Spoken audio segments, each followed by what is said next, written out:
가지 말씀을 우리가 교독으로 한번 읽어보도록 하겠습니다.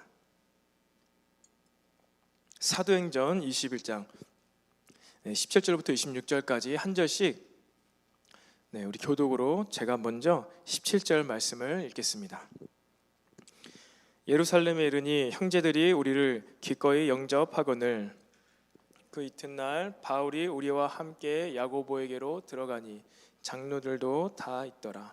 바울이 문안하고 하나님이 자기의 사역으로 말미암아 이방 가운데서 하신 일을 낱낱이 말하니 그들이 듣고 하나님께 영광을 돌리고 바울더러 이르되 형제여 그대도 보는 바에 유대인 중에 믿는 자 수만 명이 있으니 다 율법의 열성을 가진 자라. 내가 이방에 있는 모든 유대인을 가르치되 모세를 배반하고 아들들에게 할례를 행하지 말고 또 관습을 지키지 말라 한다 함을 그들이 들었도다. 그러면 우리가 어찌할꼬 그들이 필연 그대가 온 것을 드리리니 우리가 말하는 이대로 하라. 선한 네 사람이 우리에게 있으니 그들을 데리고 함께 결례를 행하고 그들을 위하여 비용을 내어 머리를 깎게 하라. 그러면 모든 사람이 그대에 대하여 들은 것이 사실이 아니고 그대도 율법을 지켜 행하는 줄 알 것이라. 주를 믿는 이방인에게는 우리가 우상의 제물과 피와 목매어 죽인 것과 음행을 피할 것을 결의하고 편지하였느니라 하니 함께 읽겠습니다. 바울이 이 사람들을 데리고 이튿날 그들과 함께 결례를 행하고 성전에 들어가서 각 사람을 위하여 제사 드릴 때까지의 결례 기간이 만기된 것을 신고하니라. 아멘. 오늘 수련회 우리 둘째 주간 토요일입니다. 우리 좌우 앞뒤에 있는 지체들과 한번 이렇게 인사해 볼까요? 주님의 길로 인도받읍시다. 시작. 주님의 길로 큰 소리로 인도받읍시다. 주님의 길로 인도받으시다. 우리 한 번 더 반드시 그 길로 걸어갑시다. 시작. 반드시 그 길로 걸어갑시다. 우리 마지막으로 우리 모두 그 길 끝에서 만납시다. 시작. 우리 모두 그 길 끝에서 만납시다. 우리 모두 그 길 끝에서 만납시다. 여러분 오늘 우리가 두 번째 주간 토요일이자 마지막 토요일입니다. 아쉽죠? 여러분 한 주간 정말 수련회 다운 우리가 날들을 보낸 것 같아요. 기도원에 가서 우리가 함께 모여서 수련회로 지내진 못했지만 정말 이번 한 주간이 우리 모두에게 도전이 되고 또 우리가 여름 수련회를 하고 있구나라는 느낌이 많이 들었던 한 주간인 것 같습니다. 여러분들의 무엇입니까? 반파시와 또 목요 중보 예배 그리고 또 골방 라이브를 준비하는 것을 보면서 많이 참 제가 도전과 감동이 되었어요. 우리가 이렇게도 할 수 있구나. 이렇게도 할 수 있고 각자가 가지고 있는 달란트와 그 정해진 틀 안에서도 자율적으로 여러분의 원하는 바대로 진행하는 것들을 보면서 너무 감사하다. 너무 정말 대단하다 그런 생각을 했습니다. 그래서 반파시를 6개 조가 했잖아요. 이렇게 두 침씩 두 조씩 하루에 두 조씩 하고 또 골방 라이브도 매일 하고 또 무교 중보도 이렇게 진행되었는데 되게 좋은 것 같아요. 우리 보니까 어떤 한 몇 조인지 기억이 안 나는데 어떤 한 조는 조회수가 굉장히 높더라고요. 그래서 우리 채널 최다 조회수를 이번 수련회 기간에 달성을 했어요. 아마 엊그저께 제가 본 바로 280회가 넘었는데 몰라요. 오늘 보면 300회가 넘을지 모르겠어요. 왜 그런지 모르겠어요. 더 잘한 조도 있는 것 같은데 내용적으로는. 그런데 아무튼 막 300회 넘는 조회수를 클릭한 조도 있고 정말로 많은 사람들이 아마 우리 지체들 또 우리 여러분들이 알고 있는 지인들이 그런 영상을 보지 않았을까 싶습니다. 그 영상을 보면서 이 시대의 청년들이 이렇게 신앙생활을 하고 있구나, 이런 식으로 또 수련회를 하고 있구나, 그런 것들을 많이 도전받았으리라 생각이 되어집니다. 그래서 여러분 덕분에 저는 한 주간 너무나 편안한 한 주를 보냈어요.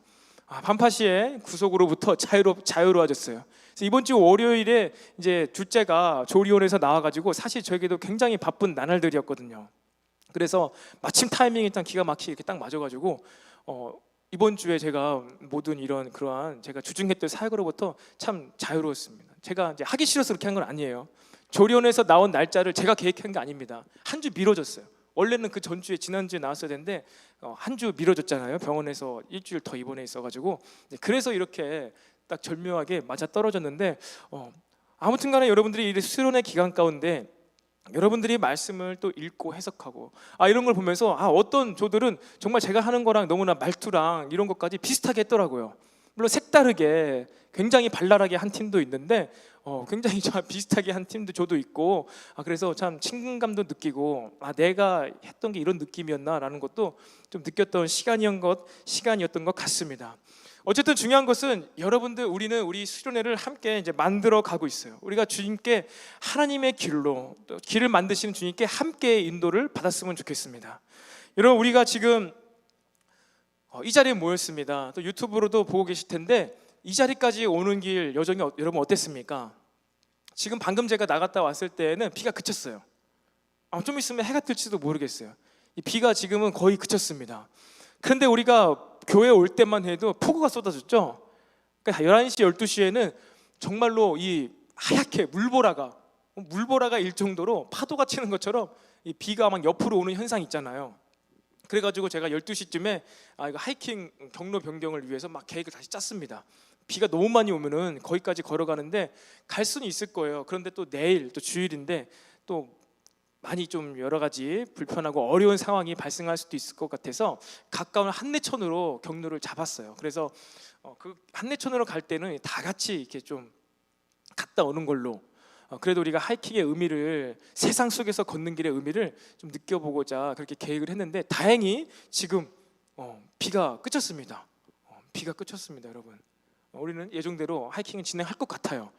지금 갑자기 번개가 치고 비가 쏟아지지 않는 이상 우리는 오늘 예정된 모든 시간을 보내게 될 것 같습니다. 그래서 오늘 말씀의 제목이 여러분 세상 속에 걷는 길이에요. 세상 속에서 걷는 길. 여러분 우리 지난주간에 주일과 또 토요일간에 이러한 말씀을 나누었습니다. 첫 번째로 우리가 무엇입니까? 성령의 감동과 갈등이라는 말씀을 나눴어요.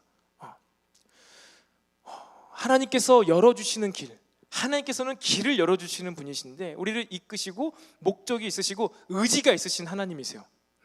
근데 그 하나님께서 우리에게 감동을 주신다는 거예요. 성령의 감동을. 그래서 여러분들이 예배 시간 가운데 하나님을 만났다 그러면 우리는 뭘 느껴야 돼요? 감동을 받아야 되는 거예요. 감동을 느껴야 돼요. 그런데 그 감동 가운데 무엇입니까? 두로의 제자들이 뭐라고 했죠? 성령의 감동을 받아서 바울더러 어떻게 하라고요? 예루살렘으로 가지 말아라고 했습니다. 갈등을 여기서 일으키는 거예요. 뭔가 감동을 받았는데 그것을 대해서 내가 순종할 것인지 아니면 저항할 것인지, 그거는 여러분의 선택입니다. 그래서 우리가 성령의 감동을 주실 때 거기서 정말 우리가 가야 할 길이 어떤 길인지 보게 돼요. 근데 일단 감동을 받아야 돼요. 근데 그 감동이 지금 이 시대에 우리 기독 청년들에게 주시는 근본적인 본질적인 그 길이 무슨 길이라고 했죠? 아시는 분? 무슨 길이었습니까? 제가 한번 여러분 우리 수련회니까 한번 좀 교제를 하고 싶어요. 우리 현우야, 무슨 길이었죠? 그 감동을 주셨어. 그럼 하나님이 우리에게 금빛 찬란한 꽃길을 열어주십니까? 아니면 어떤 길을 열어주셨죠? 현우가 혼자밖에 없죠. 우리 김현우, 우리 현우킴 기억나나요? 아니면 그 뒤에 있는 숨어있는 누군가요? 예. 강성이가 마스크를 쓰고 안경을 쓰니까 광역인 줄 알았어요, 순간. 그래서 부르려다가 내가 안 부른 게 다행인데 몰라? 모르죠? 우리 앞에 있는 도원이 그 감동을 받았어요. 우리 감동을 받아야 돼요. 근데 그 감동이 어떤 감동이냐는 것이죠. 응? 지금 광대뼈만 움직이고 있어요. 마스크 때문에 입은 안 보이는데 우리가 하나님의 감동으로 인도하심으로 길을 발견하고 걸어갑니다. 근데 그 감동이 지금 우리가 이 수련회 기간 가운데, 특히 이 시즌 가운데, 이 전 세계적인 시즌 가운데 우리가 받게 되는 감동은 고난의 길입니다. 그리고 세상을 위한 길이에요. 나를 위한 길이 아니라 이방인을 위한 길, 세상을 위한 길, 고난의 길이라고 했습니다. 우리 하나님께 우리가 앞으로 내가 무엇을 해야 됩니까? 어느 길로 가야 됩니까? 이것을 다시 한번 얘기하지만 우리는 내가 교사가 돼야 됩니까? 변호사가 돼야 됩니까? 내가 과학자가 돼야 됩니까? 내가 선교사가 돼야 됩니까? 이것을 뜻한다고 하지 않았어요. 이것은요, 여러분, 기도할 필요가 없어요. 자연스럽게 인도받아요. 자연스럽게. 여러분들이 이 성령의 감동을 받아서, 진짜 받아서, 지금 이 시대에 바울과 베드로가 그랬잖아요. 네가 원치 않는 길로 간다. 왜 원치 않아요? 고난의 길이니까. 고난의 길과 그 세상을 위한 길로 가기로 마음먹었을 때 우리들에게 그 직업군, 그 분야를 자연스럽게 인도해 주시는 거예요. 근데 우리는 앞뒤 순서가 바뀌었죠. 직업군을 달라고. 그렇게 기도할 때가 얼마나 많지 않습니까? 그것은 하나님께 인도받는 게 아니라 내 기도를 들어달라는 것이죠. 기독교 아니고서도 다른 모든 종교에서, 미신에서도 발견할 수 있는 기도의 내용입니다. 그래서 우리는 성령의 감동으로 그 감동을 받아야 되는데, 그것이 이 시대 가운데는 이게 반드시 진리는 아닌데, 지금 이 시대 가운데, 한국 교회가 들어가고 있는 시대 가운데는 무슨 길이라고요? 고난의 길과 세상을 위한 길이에요. 그리고 그것이 고난이기 때문에, 세상을 위한 길이기 때문에 우리가 원해요? 원치 않아요? 원치 않아요. 누가 고난의 길을 원합니까? 누가 나를 위해 살아가지 세상을 위해서, 내 가족을 위해서도 내가 살아가기가 어려운데 어떻게 남을 위해서 살아가라는 거예요. 어떻게 다른 나라, 다른 민족을 위해서 살아가겠냐는 거예요. 그것을 우리가 원치 않는 길이라는 것입니다. 그런데 하나님은 우리에게 그 길을 보여주시는 거예요. 바울과 베드로에게도 그 길을 보여주신 거예요. 그런데 그 길을 우리가 어떻게 걸어갈 수 있습니까? 바울과 베드로는 결국 그 길을 갔죠. 어떻게 갈 수가 있었습니까? 정하나, 바울과 베드로가 어떻게 그 길을 갈 수 있었죠? 지난주 말씀 찾고 있었죠? 요약 정리한 거. 마스크를 가리고 심각하게 쳐다보니까 저를 엄청 좀 째려보는 것 같아서 제가 당황했어요. 네, 입고 있을 건데. 그렇죠. 어떻게 변화될 수 있습니까? 우리가 원치 않는 길. 찬양이도 한번 생각해 볼까요? 박찬양이, 김찬양이 말고. 네. 어떻게 우리가 변화될 수 있었습니까?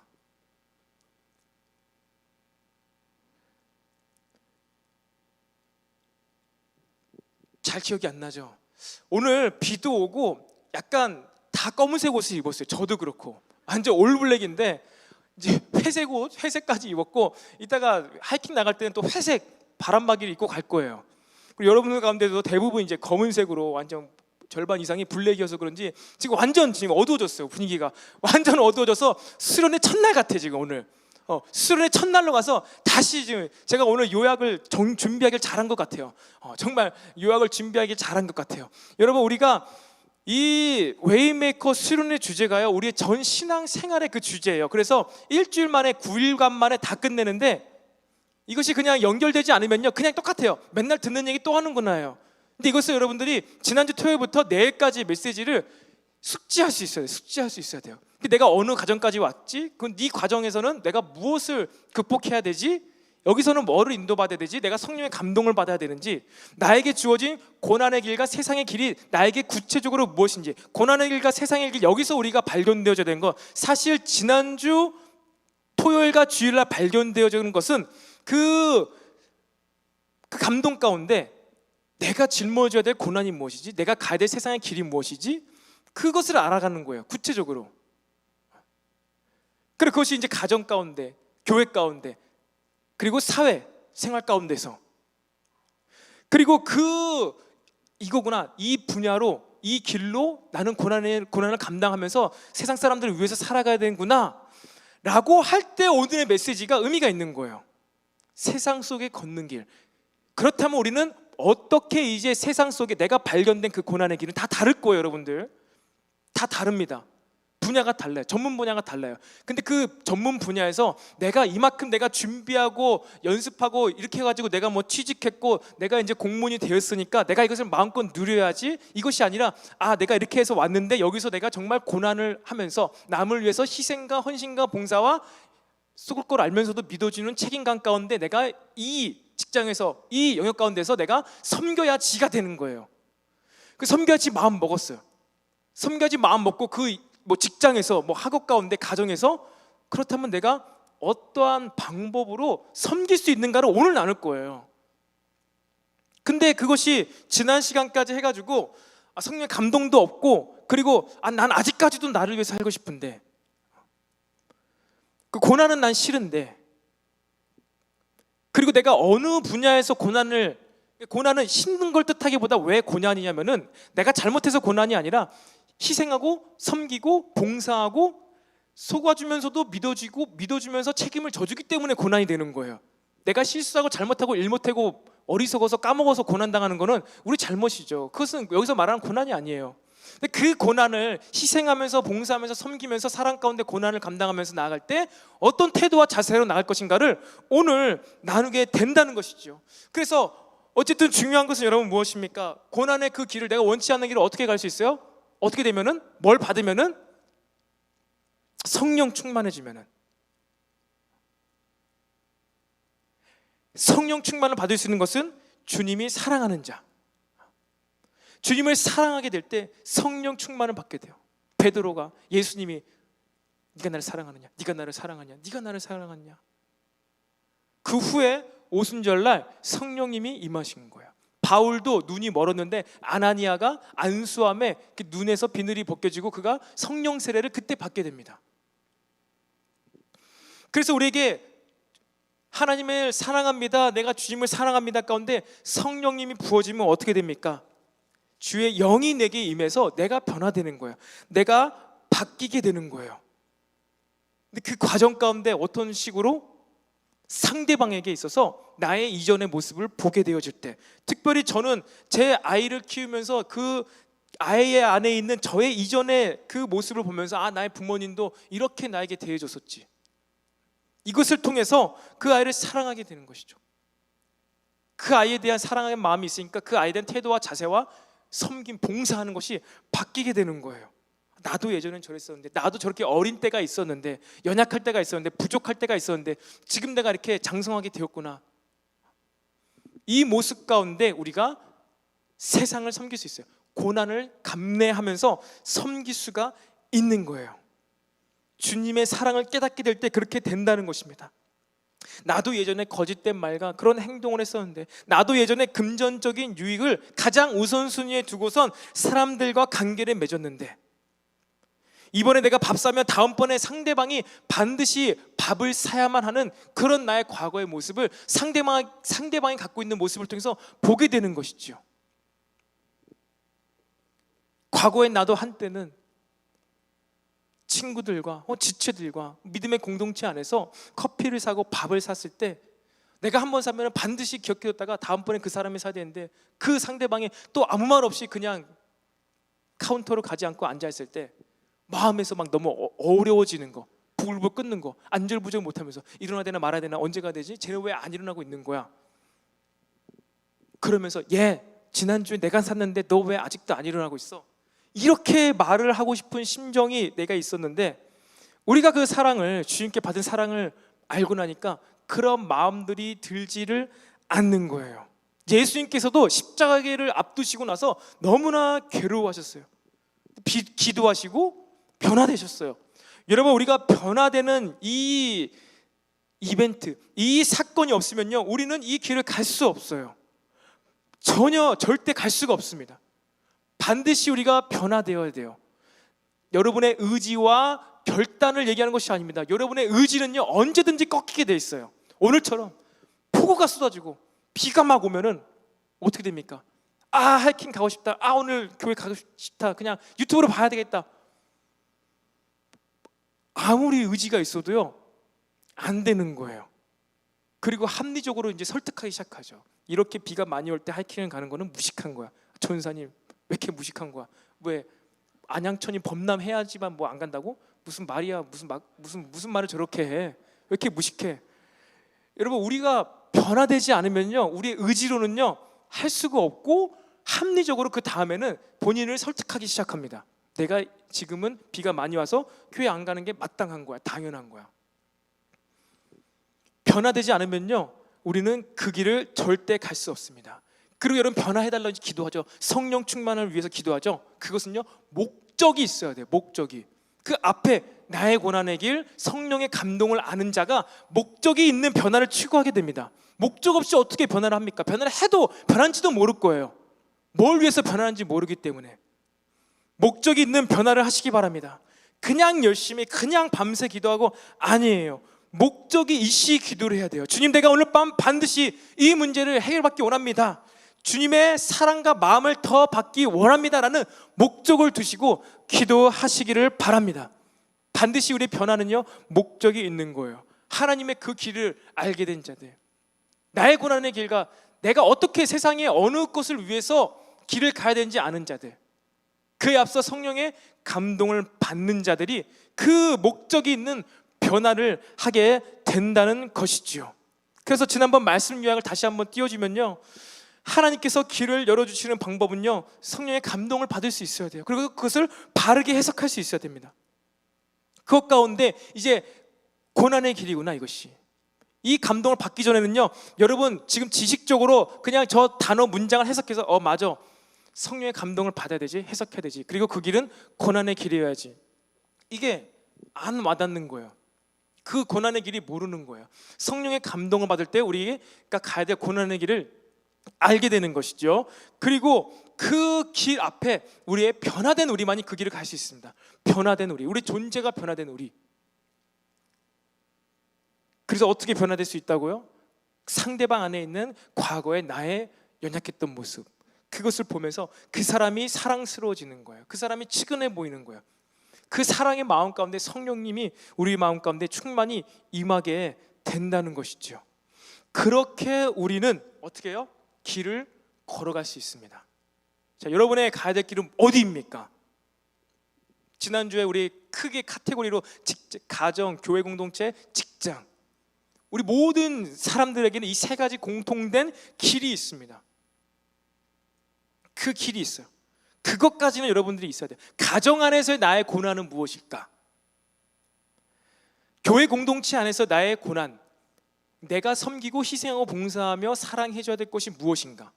그리고 직장 안에서도 내가 사랑하고 희생하며 섬기고 봉사해주고 또 속을 걸 알면서도 내가 책임져 주면서 믿어줘야 될 것이 무엇인가? 이것이 이제 여러분 각자에게 나와야 되는 것이죠. 자, 오늘 말씀을 이제 들어가겠습니다. 여러분, 로마에 가면 로마 법을 따르라는 말이 있죠. 로마에 가면 로마 법을 따르라. 마태복음 17장 말씀 준비되었나요? 그거를 이런 말씀이 있어요. 마태복음 17장 이런 말씀인데, 가버나움에 이르니 반세계를 받는 자들이 베드로에게 나와 이르되 성전세를 받는 거예요. 너의 선생은 반세계를 내지 아니하냐? 예수님 너의 선생 예수님은 왜 성전세를 안 내니? 이르되 내신다, 낼 거다. 집에 들어가니 예수께서 먼저 이르시되 시몬아 네 생각은 어떠냐? 묻지도 않았는데 예수님이 먼저 아시는 거예요. 베드로야, 시몬아 네 생각은 어떠하냐? 세상 임금들이 누구에게 관세와 국세를 받느냐? 자기 아들에게냐 타인에게냐? 베드로가 이르되 타인에게니이다. 예수께서 이르시되 그렇다면 아들들은 세를 면하니라. 자기를 두고 하신 말씀이죠. 자기가 아버지의 집 성전에 들어갔는데 나는 낼 필요가 없다는 거예요. 근데 27절에 그러나, 다 같이 한 목소리를 읽겠습니다. 27절 시작.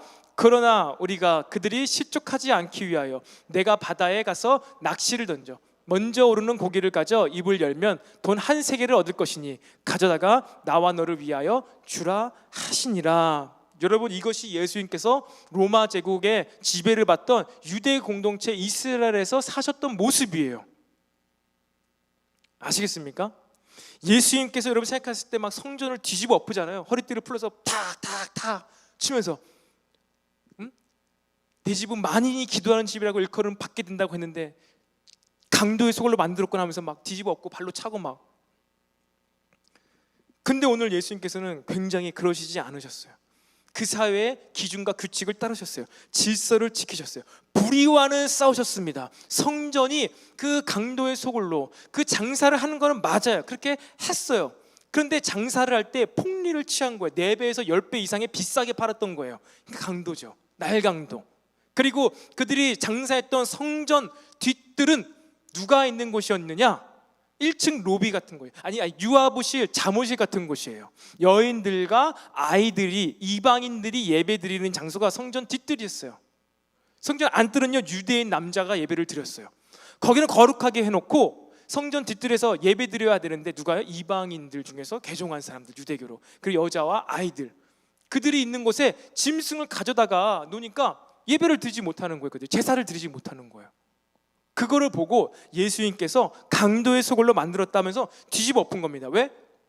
의롭지 못한 거예요. 불의를 참지 못하시는 겁니다. 그런데 여기서 이 성전세를 왜 받았을까요? 시스템을 유지를 했었어야 돼요. 월급도 줘야 되고 성전 유지를 해야 되잖아요.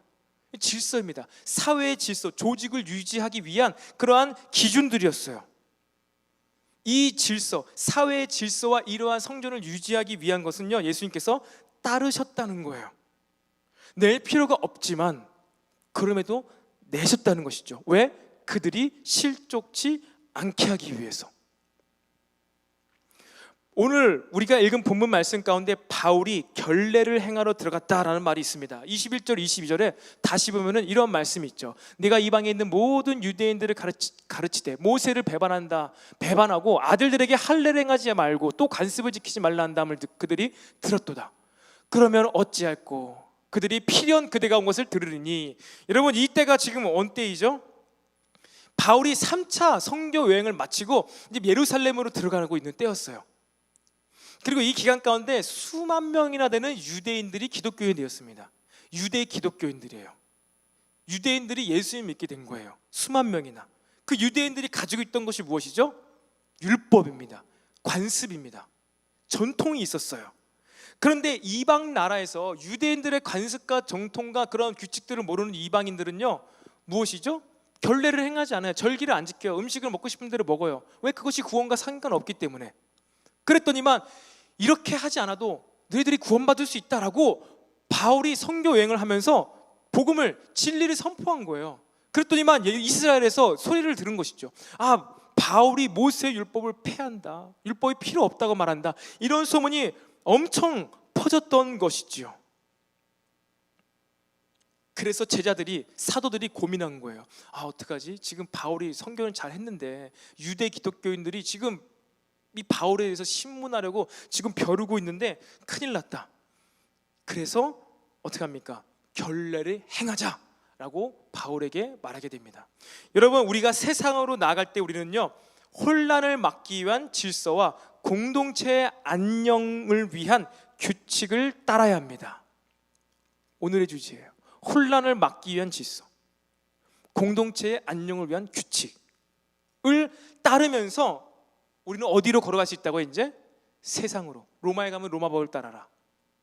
세상 안으로 들어갈 때는, 가정 안으로 들어갈 때는요, 여러분 직장 안으로 들어갈 때는요, 여러분 교회 공동체 들어갈 때는요, 그 혼란을 막기 위해서, 또 안녕, 평화를 위해서, 안정을 위해서 주어지는 규칙을 따르면서 우리가 세상 가운데 걸어가야 됩니다.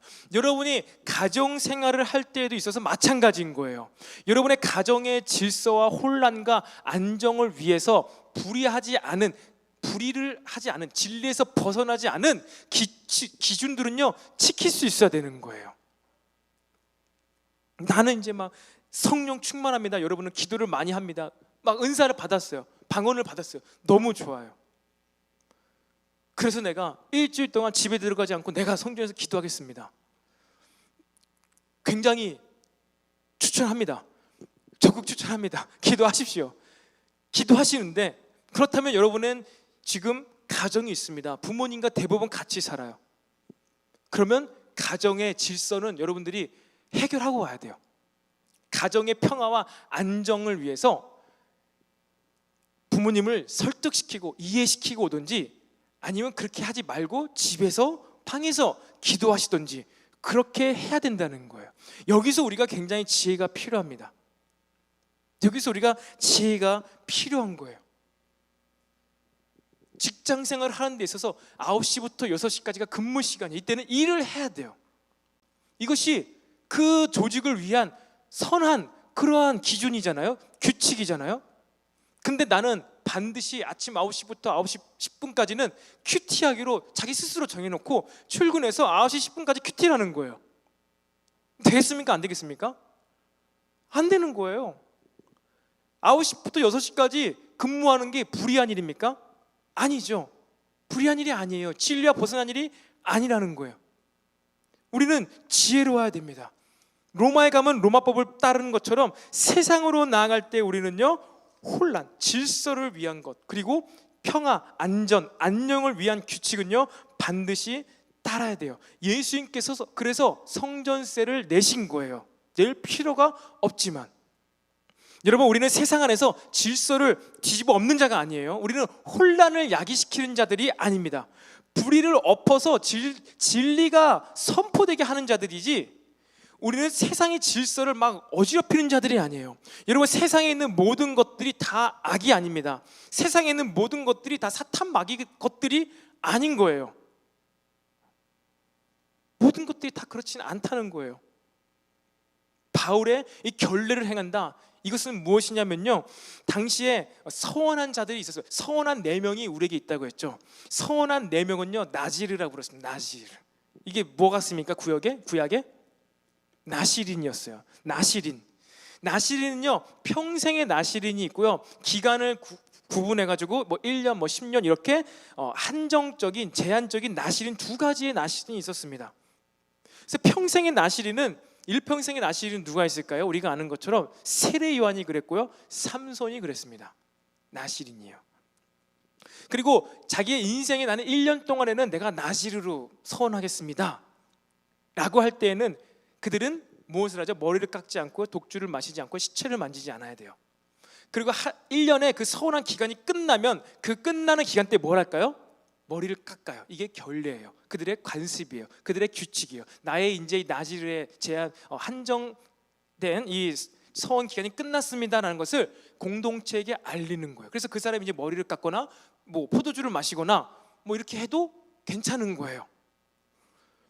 그래서 지금 마침 우리들의 관습을 따라야 되는 4명의 그 제한 시간, 한정, 뭐라고 할까요? 이 한시적인 나시린 4명이 우리에게 서원했던 사람이 있는데, 이들이 이제 기간이 끝나서 결례를, 머리를 깎으러 가니까 바울, 너도 같이 가서 니도 관습에 따른다는 것을 좀 보여줘 라고 한 거예요.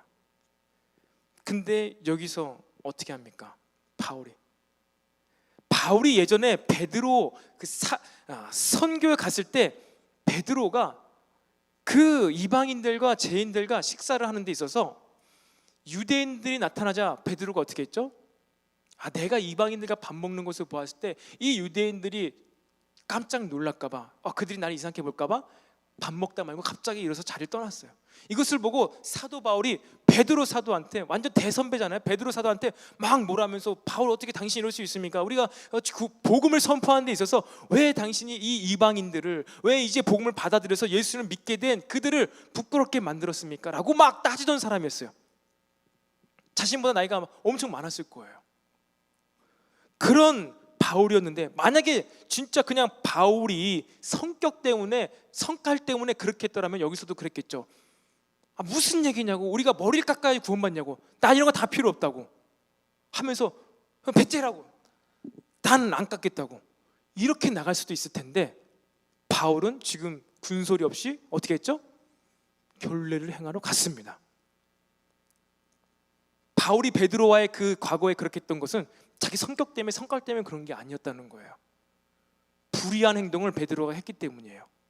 근데 지금 여기서 바울이 유대 공동체 안에서 이제 결례를 행하는 것, 이게 불의한 일일까요? 아니라는 거예요. 유대 공동체 기독교인들 가운데 들어가고 있을 때 그들의 이 길, 이 고난의 길 안에서는 바울도 지금 결례를 행하게 된 것입니다. 결례를 행한 거예요. 그가 율법주의자가 된 것이 아닙니다. 오히려 바울이 결례를 행하지 않았을 때 이 복음이 유대 기독교인들에게 막힐 수가 있는 거예요. 바울이 얘기했죠. 나는 율법이 있는 자에게는 율법이 있는 것처럼, 율법이 없는 자에게는 없는 것처럼. 이렇게 하나 저렇게 하나, 중요한 것은 복음이 전해지는 것, 그것이 중요하다. 형식과 본질을 그가 정확히 구분할 수가 있었던 것입니다. 여러분, 마찬가지예요. 여러분들이, 우리가 이 한국 사회에서 살아가고 있습니다. 우리 사회의 문화 가운데서 우리는 불의한 것이 아닌 이상 질서를 지킬 수가 있어야 돼요. 그 문화가 불의한 문화라든지 악한 문화라면요, 불의를 선포하는 것이라면요, 우리는 그것을 뒤집어 엎을 수 있어야 돼요. 그래가지고 포괄적 차별금지법에 대해서 교회들이, 지금 큰 교단의 목사님들이 막 나서고 있는 거예요. 데모를 하는 거예요. 성명서를 발표하고 있는 것입니다. 왜? 불의한 일이기 때문에. 불의한 거고, 그 사람들이 데이터와 여러 가지 자료들과 이런 것들을 다 속이고 있기 때문에 선천적인 것이 절대 아닌데 선천적인 거라고 막 거짓 데이터를 들이대면서 이들이 선천적으로 태어날 때부터 그렇게 됐다라고 거짓으로 얘기하고 있기 때문에, 불의한 것이기 때문에 그것에 대해서 우리가 저항하고 있는 거예요. 그런데 우리가 교통법규에 대해서 저항합니까? 아니죠. 그렇지가 않아요. 국가에 세금을 내는 것에 대해서 저항합니까? 아닌 거예요. 종교인들 세금 안 낸다고 여러분도 혹시 그렇게 알고 있습니까? 종교인들 비과세다, 세금 안 낸다. 여러분, 이미 우리 교회 우리 목사님은요, 예전부터 십수년 전부터 세금을 내고 있었어요. 근데 미디어에서는 항상 뭐라고 하죠? 목사들이, 종교인들이 세금 안 낸다고. 대형 교단에 있는 모든 교회가 다 세금을 내고 있어요. 이미 이전부터. 아주 작은 미자립 교회, 세금을 낼 수가 없는, 최저시급 그 사례도 받지 못하는 그분들은 따지고 보면 세금을 안 내야 돼요. 오히려 사회복지의 혜택을 받아야 되는데, 퍼센테이지로 교회 숫자로 따지면 그런 교회가 훨씬 많겠죠.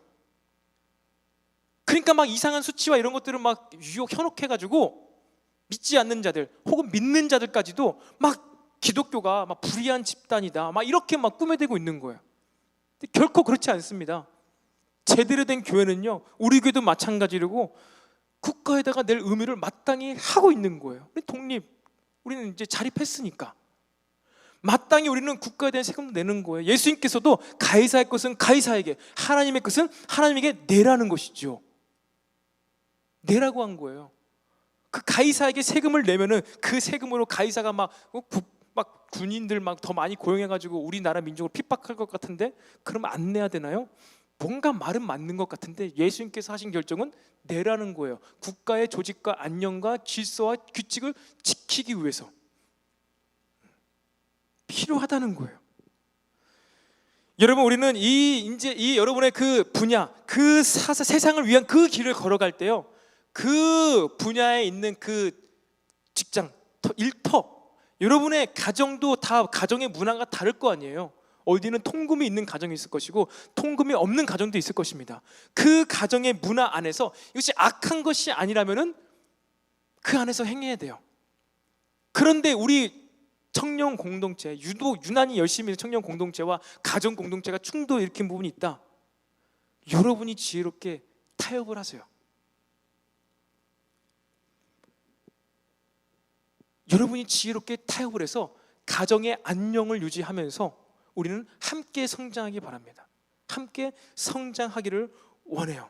그래서 바울이 오늘 군소리 없이 결례를 따랐던 것처럼 우리가 세상 속에서 결례를 행한 부분이 있습니다. 가정에서 부모와 형제 자매와의 관계에서 우리는 부모님을 존중할 수 있어야 됩니다. 이것이 하나님께 주신 계명이에요. 그리고 부모는 자녀를 노엽게 하면 안 되는 거예요. 부모가 자녀를 어떻게 노엽게 하지 않을 수가 있을까요? 말씀을 기준으로 훈계했을 때, 그리고 그 말씀 앞에 부모도 자신이 따르는 모습을 보여줬을 때 자녀는 분노하지 않습니다. 부모도 하고 있으니까. 여러분이 지금 여러분의 부모를 생각하지 마시고 여러분이 곧 부모님이 되실 텐데 여러분을 준비하십시오. 부모가 될 여러분을 준비하세요. 내가 말씀 앞에서 따르고 순종하고 행하는 모습을 내 자녀가 봄으로써 내가 자녀에게 훈계를 했을 때 그가 노여워하지 않도록, 그런 모습 가운데 자녀가 부모를 존중할 수 있는 것이죠. 이것이 우리가 기본적으로 공통적으로 가정 안에서 행해야 되는 결례예요. 그리고 교회에 세워진 권위의 질서 안에 있기를 바랍니다. 이것은요, 보호받기를 위함이에요. 보호받기 위해서 교회에 세워진 권위의 질서 안에 들어가시기 바랍니다. 이것이 교회 안에서 행해야 되는 결례예요. 사회생활에서는요, 상사가 있습니다. 반드시 사회 상사가 있어요. 상사는요, 하나님께서 우리에게 주신 권위자입니다. 그들을 존중할 수 있어야 돼요. 세상 임금을 위해서 기도하라고 말씀하셨어요. 그래서 우리는 세상 가운데서 이것이 본질적인 것인가, 이것이 형식적인 것인가, 세상에서의 결례, 이것은 세상의 질서를 유지하기 위한 그러한 선한 그 제도인가 틀인가, 이것과 본질을 잘 지킬 수 있어야 돼요. 내가 율법, 이 머리를 자르는 결례를 행하는 것이 본질을 해야 하는 것인가, 아닌 것인가? 이것에 대한 올바른 판단을 하고 바울은 그 결례를 행하러 간 것입니다. 왜? 바울은 무엇이 형식이고 무엇이 복음의 본질인지를 정확히 알았던 거예요. 그래서 아무런 거리낌 없이 그는 그렇게 결례를 받을 수가 있었던 것입니다. 여러분, 형식에 얽매이지 않아야 돼요. 하지만 형식이 없다면요, 그 내용도 전달할 수가 없습니다. 내가 물을 주고 싶어요. 물을 마시고 싶어요. 근데 그 컵과 그릇이 없으면요, 물을 마실 수 없습니다. 손으로 어떻게 물을 움켜쥐어서 마시겠습니까? 컵이 필요해요. 그릇이 필요합니다. 예수님은요, 말씀이시자 하나님이시자 본체였어요. 그런데 예수님은요, 유대인 남자로 나사렛에서, 베들레헴에서 태어나셔서 나사렛에서 자라신 거예요. 하나님이 담기신 지역 이스라엘, 나사렛. 그리고 유대인 여자도 아니고 남자라는 형식이 있던 거예요. 근데 그것은 필요 없고 그냥 예수님은 하나님이다, 예수님은 그리스도다, 그것만 중요한 게 아니에요. 왜 이스라엘이고 베들레헴에서 태어났고 나사렛에서 자라나셨으며 왜 유대인 남자로 오셨는지, 이 형식에 대해서, 이 틀에 대해서 바르게 할 때 그리스도시구나, 진짜 하나님이구나라는 이 내용의 본질이 더 명확하게 드러납니다. 왜 유대인이셔야 됐는가? 그 세상 사람들이 말하잖아요. 왜 우리가 서양 종교를 믿어야 되는가? 왜 이스라엘 지구 반대편에 있는 유대 종교가 왜 우리의 진리가 되는가? 왜 동방에도 그것이 진리가 되는가? 라는 것에 대해서 유대와 이스라엘의 역사와 그들의 형식, 틀, 그것을 우리가 이해할 수 있어야 돼요. 잘 알아야 돼요. 그것을 알 때 이것이 의미하는 참 그 내용을 알 수가 있는 거예요. 유대인들에게 남자가 의미하는 게 무엇인지, 왜 하나님 어머니가 아니라 왜 하나님 아버지라고 하는 건지, 이것은 남자, 이 메일, 이 성별로 그 남성 자체를 뜻하는 것이 아니에요. 유대인들에게 있어서 남자가 무엇을 의미하는지, 아버지가 무엇을 의미하는지, 아버지가 자녀에게 줄 수 있는 것이 무엇인지 유대인들은 알았어요. 유대의 문화 가운데 하나님은 나타나셨기 때문에 그 형식, 그 문화를 우리가 알 때 이것이 진실로 의미하는 것을 우리 동양 사람들도 깨닫게 되는 거예요.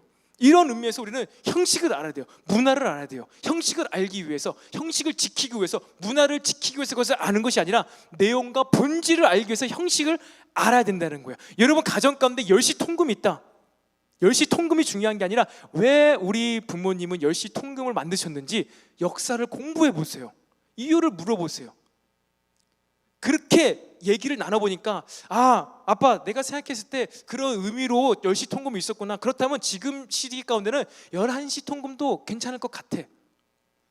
그때 10시, 지금 11시랑 똑같은 거야 라고 얘기를 해볼 수 있는 거예요. 왜? 그 본질 내용을 내가 이해했기 때문에. 그때 10시나 지금 11시나 똑같은 거야. 지금 그냥 단순하게 얘기한 겁니다. 이렇게 타협해 볼 수가 있어요. 아, 그때 10시는 이런 것을 의미했었지, 지금은 11시가 그런 것을 의미하는 거야. 아빠, 똑같은 거라니까?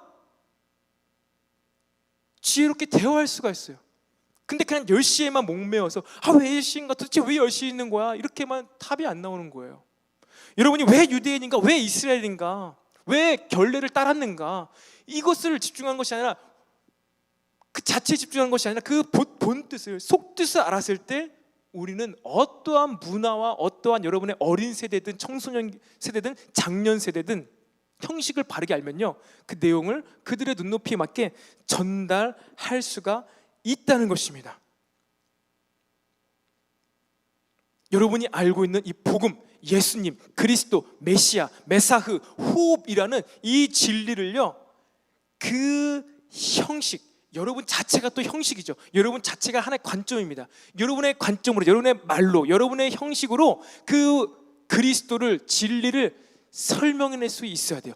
그러니까 머리로 생각으로만 알고 있는 것이 아니라 다른 사람에게 이 지식을 전달할 때에는 반드시 지혜가 필요해요. 그 사람이랑 내 사람이 같이 알고 있는 어떠한 것들을 통해서 비유를 설명할 수 있고, 이것을 할 때 여러분이 가지고 있는 지식을, 여러분이 추구하고 있는 이 길을, 여러분이 걸어가고 있는 이 길을 다른 사람에게 설명할 때 여러분은 누구에게도 이 길을 설명할 수가 있는 거예요.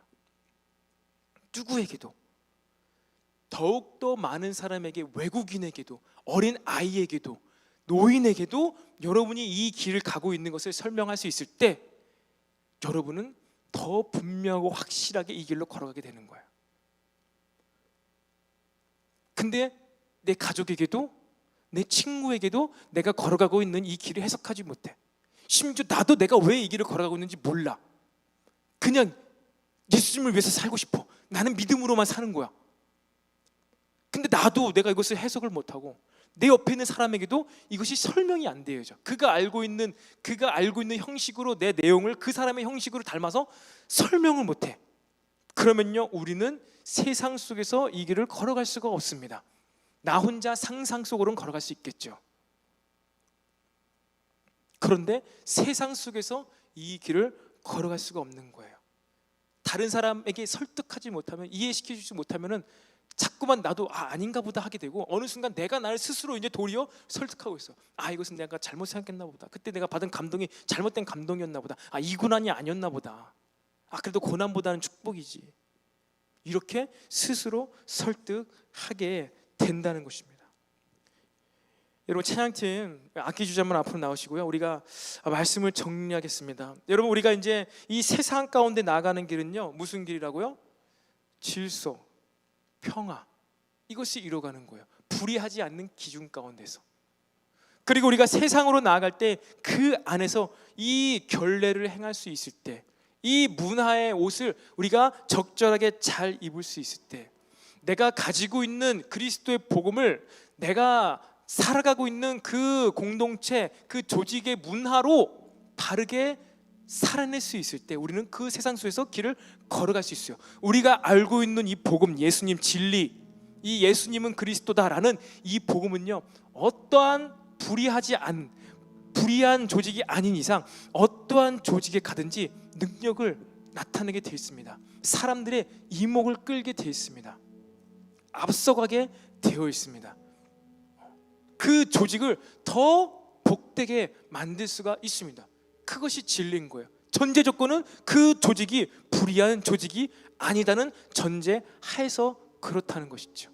그 불의는 우리가 기도와 예배로 뒤집어 엎어야 하며, 하지만 조직의 자체를 위해서 존재하는 기준들, 규칙들은요, 우리가 어떻게 해요? 그 안에서 그것을 수용하면서 그 우리의 진리를 가운데 그 조직을 복되게 해주고 그 조직이 잘되게 해주는 것, 그 세상이 위해서, 그 세상을 위해서 우리가 살아갈 수 있게 된다는 것이죠. 이것이 우리의 신앙생활입니다. 신앙생활이에요. 우리가 이곳에 모여서 이렇게 기도하고 예배하며 부르짖고 수련회를 이토록 하고 이따 또 하이킹하러 나가야 되는 이유, 이제 이것을 조금씩 체험하는 것이죠. 알아가는 것이죠. 비가 오면은 우산을 쓰고서라도 갈 수 있구나. 막 폭우가 쏟아지면은 가볍게 근처까지라도 갔다 오면서 우리가 이것을 할 수 있구나. 하이킹하는 그 본질 내용을 우리가 알면 되는 거예요. 형식이 중요한 게 아니라는 것이죠. 하지만 형식을 바르게 할 때 그 내용을 더 명확히 알게 된다는 것입니다. 그래서 우리가 이 시간 한번 우리가 잠잠히 기도해 봅시다. 주님, 이젠 내가 세상으로 나아갑니다. 주님이 주신 그 감동, 내가 원하는 길이 아니라 하나님께서 원하시는, 내가 원치 않는 그 길을 아버지, 내가 한 걸음씩 나가게 하시니 감사합니다. 21세기를 이제 포스트 코로나 시기 가운데 우리 기독교인들이 걸어가야 할 그 길이 고난의 길이고 나를 위한 길이 아니고 세상을 위한 길인데, 아버지, 내가 가야 되는 그 길이 어느 길입니까? 어느 분야입니까? 주님, 알게 하여 주시옵소서. 주님의 감동을 받게 하여 주시옵소서. 그리고 주님, 여기서 우리가 필요한 것, 나에게 보여진 이제 구체적인 그 길 가운데 내가 어떠한 옷을 입고 갈 것입니까? 내가 어떠한 형식으로, 내가 어떠한 질서 안으로 들어가게 됩니까? 주님, 내가 수용할 것은 수용하면서 그 공동체, 그 조직 안에서 내 안에 있는 이 그리스도의 진리의 복음의 능력이 나타나게 하여 주시옵소서. 율법이 있는 자에게는 율법이 있는 자가 되고 없는 자에게는 없는 자가 되지만 이러나 저러나 반드시 복음의 능력이 나의 삶을 통해 나타내게 하여 주시옵소서. 특별히 아버지, 나에게는 가정이 있습니다. 특별히 아버지, 나에게는 우리 청년 교회 공동체가 있습니다. 아버지, 두 상충하는 이 형식의 공동체 가운데 아버지, 나에게 지혜를 더하여 주시옵소서. 나로 인하여 갈등이 야기되는 것이 아니라 나로 인하여 갈등이 해결되게 하여 주시옵소서. 진리는, 온전한 진리는 갈등을 해결합니다. 모든 갈등 가운데 화평이 임하게 합니다. 아버지, 그동안 내가 본질이 아닌, 내용이 아닌 잘못된 형식에 목숨을 걸어서 갈등을 야기시키고 있었다면 주님, 내가 나의 그 형식을 내려놓고 더 지혜롭게 이 내용이 증거되게 하여 주시옵소서. 여러분, 이러한 생각으로 말씀을 생각하면서 여러분 함께 이 시간 기도합시다. 주님 감사합니다. 아버지, 나에게 있는 모든 내용, 이것이 더욱더 우리 청년 공동체, 우리 가정 공동체 더욱더 힘있게 증거되고 나타내게 하여 주시옵소서. 주님, 세상을 걸어갈 때, 세상 안에서 걸어갈 때, 가정 속에서 살아갈 때 나에게 지혜가 필요합니다. 나에게 지혜를 부어 주시옵소서. 갈등을 해결할 수 있는 지혜, 내용을 변치 않으면서도 하나님 형식을 바꿀 수 있는 그 지혜를 나에게 더하여 주시옵소서. 그래서 나로 말미암아 내가 속한 모든 공동체 가운데 아버지, 갈등이 해결되게 하여 주시옵소서. 주님, 내용을 붙잡으며 형식은 바로 이해하며 형식을 이해할 수 있는 지혜를 더하여 주시옵소서. 주님, 주님, 우리에게 지혜를 부어주시옵소서. 하나님의 하늘의 지혜를 더하여 주시옵소서. 나의 모든 생각, 잘못된 생각, 형식을 진리처럼 붙잡고 있던 모든 것들을 아버지 내려놓게 하여 주시옵소서. 주님, 주님, 아버지, 주님,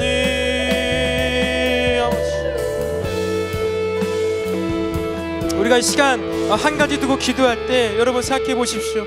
내가 속한 가정 가운데 어떠한 형식이 있는지, 어떠한 좋은 규칙이 있는지 생각해 보십시오. 그리고 그것이 없다면은 여러분이 여러분의 가정 가운데 여러분 안에 있는 그 진리를 담아서 좋은 규칙을 만들 수가 있는 거예요. 여러분이 겸손한 마음으로, 부모님을 존중하는 마음으로 여러분의 가정 가운데 선한 그러한 형식, 문화를 만들어 가십시오. 여러분에 있는 내용이, 진리가 형식의 옷을 입고 문화의 옷을 입고 이 세상에 떡하고 등장할 때 그것이 능력이 나타나는 거예요. 우리 청년부의 비전 선언문처럼 우리 이렇게 선한 문화들이, 진리를 담고 있는 선한 문화들이 우리의 가정 공동체와 교회 공동체, 여러분의 직장 공동체에 나타나게 해야 되는 것입니다. 그 가운데 이 시간 주는 감동으로 여러분의 가정 공동체, 여러분이 생활하고 있는, 거주하고 있는 그 공간, 그 공동체 가운데 필요한 선한 틀이 무엇인지, 문화가 무엇인지 여러분 하나님께 간구하며 시간 함께 기도하겠습니다. 주님, 아버지, 우리 집안에, 우리 가정 가운데 하나의 어떠한 형식의 문화가 필요합니까? 하나의 진리 안에서, 복음 안에서 필요한 기준들과 규칙들이 무엇입니까? 주님, 주의 마음을 받아서 말씀의 기준 가운데 내가 그 기준, 그 문화를, 그 좋은 형식을, 그 틀을 하나님 겸손한 마음으로, 존중하는 마음과 태도와 자세로 만들어 가게 하여 주시옵소서. 그래서 내가 생활하는 우리 가정이 혼란이 없고 안정되며 평화로운 우리 가정이 되게 하여 주시옵소서. 우리 가정 가운데 주의 복음의 진리의 말씀의 기준들이 아름다운 문화의 모습으로 선포되어지게 하여 주시옵소서. 이것이 우리가 세상 속에서 걷는 길의 첫 걸음입니다. 우리가 공동체 생활을 처음 시작한 우리의 가정입니다. 아버지, 우리 가정에서부터 하나님이 진리가 적절한 형식과 문화의 옷으로 선포되어지게 하여 주시옵소서. 주님 감사합니다. 오늘도 우리에게 말씀하시고 말씀을 듣게 하시니 감사합니다. 우리 주님께서 우리에게 보여주시고 우리가 그 길을 발견해서 걸어가는 이러한 모든 과정 가운데 우리가 말씀을 따라 함께 이동하고 있습니다. 아버지를 모두가 바라기는 이 말씀의 여정 가운데 낙오하지 않고 탈선하지 않고 끝까지 함께 가게 하여 주시옵소서. 말씀의 빛이 우리 청년 한 사람 한 사람 모두에게 밝히 비춰지게 하여 주시옵소서. 우리 꼬여있고 얽혀있는 실타래와 같은 정리되어지지 않고 정돈되어지지 않은 내용들이 있습니까? 아버지, 이것이 어제 예수님의 이름으로 풀어지게 하여 주시옵소서. 나의 생각으로 이것을 풀 수가 없습니다. 어디서부터 나의 때에서 꼬인 것이 아니라 때로는 이것이 나의 가정 가운데 그 조상 대대로부터 꼬여있는 것이 내려오는 것일 수도 있습니다. 아버지, 이것 가운데서는 주의 능력으로, 말씀의 능력으로, 성령의 놀라운 계시와 말씀과 감동과 꿈과 환상 가운데 내가 이것을 알게 하시고, 주님의 뜻 가운데, 주님의 때에 이 모든 엉켜있는 것들이 우리 가족 가운데, 특별히 가정 가운데 얽혀있는 모든 실타래가 풀려지게 하여 주시옵소서. 그래서 내가 세상 가운데 힘있게 걸어가기 앞서서 내가 우리 가정 공동체 안에서의 회복과 평화와 질서를 맛보게 하여 주시옵소서. 이 힘과 이 경험으로 우리가 세상 속에서도 한 걸음 한 걸음 걸어가게 하여 주시옵소서. 감사드리며 이 모든 말씀 살아계신 예수님의 이름으로 기도드립니다. 아멘. 아멘. 감사합니다. 아멘. 네, 여러분, 오늘 우리 이제 하이킹을 하러 가는 시간입니다. 혹시 지금 밖에 비가 오나요? 거기 창문 열어보면 뭐 비가 보일 수도 있는데 뭐 안 오는 것 같죠? 네, 그 정도면 뭐 안 오는 것 같습니다.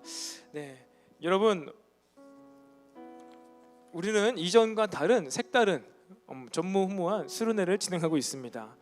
9일간의 수련회예요. 그래서 주중에 여러분들이 지내시면서 지난주 말씀을 진짜 다 까먹을 수도 있을 것 같아요.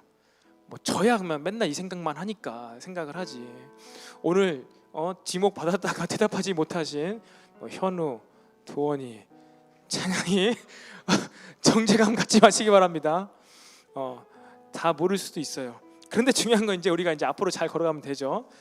그래서 이제 하이킹을 시작할 것입니다. 와, 여러분, 혹시 핸드폰, 이어폰 다 챙기셨습니까? 없는 사람 없죠? 이어폰 다 꼽아야 됩니다. 우리가 1조부터 그거 준비해 주시고요. 1조부터 12조까지 그 도인의조는 정현이가 뽑으면 되고요. 그 제비뽑기를 할 겁니다. 지금 제비뽑기를 하고 이제 1조부터 3층에 가서 간식 그거를 1조부터 이제 받아서 출발할 거예요.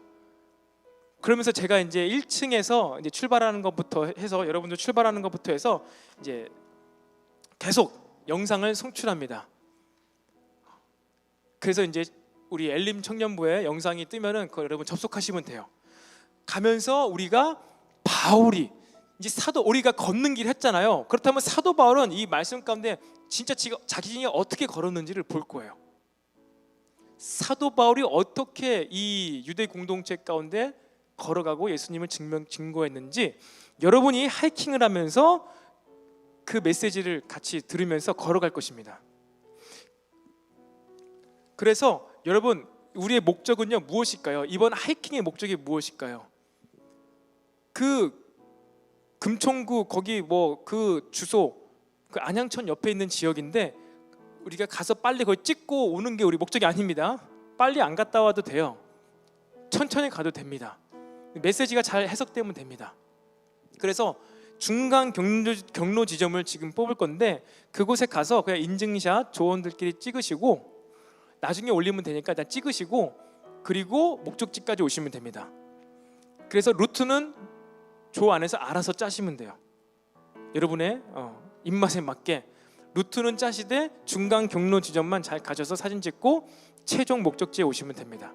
최종 목적지에 막 비슷하게 올 것 같아요. 중간 경로가 막 이상한 데는 없어서 최종 목적지에 모이면 거기 다 같이 모여서 거기서 또 메시지 한번 듣고 유튜브로 그리고 이곳으로 돌아옵니다. 그리고 이제 마무리 예배 하고 우리가 오늘 순서가 끝나게 되어질 거예요.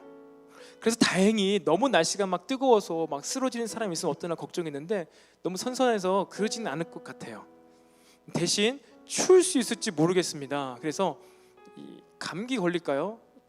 개인 그거는 좀 잘 옷을 입으시고 없으신 분 계시나요? 막 특히 자매님들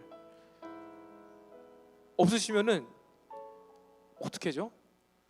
형제분들이 해주시든지 아니면 전 이거 하나 남아서 제 거를 드리든지. 개인 공간 관리 잘하세요. 막 가는데 막 비가 막 옆으로 와가지고 막 비 쫄딱 맞고 와서 내일 나 하이킹하다 비 맞아서 오늘 못 왔어요 이러면은 안 되는 거예요. 그럼 우리 하이킹의 의미가 퇴색되는 것이죠. 그래서 조장들 앞으로 이 시간 나오시고요. 약 하이킹 제 생각에 가는데 1시간 오는데 1시간, 가서 메시지 한 20분, 2시간 20분, 막 6시까지 돌아올 것 같은데 뭐 괜찮습니다. 자, 그래서 한 사람씩 손을 넣어서 가져가세요. 자, 가져가세요. 자, 조장님들 가져가시기 바랍니다. 그 앞에는 그걸 띄워주세요. 중간 경로 PDF 파일을. 뭐 조장들께는 제가 다 전달했는데 하나씩 넣으세요. 다시. 조원들도 대략의 위치는 알면 좋을 것 같아요.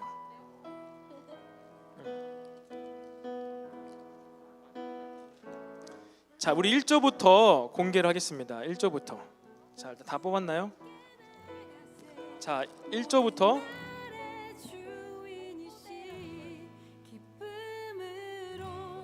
농구대라고 되어 있는데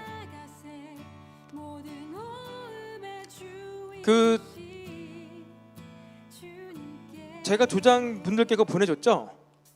그거 있죠?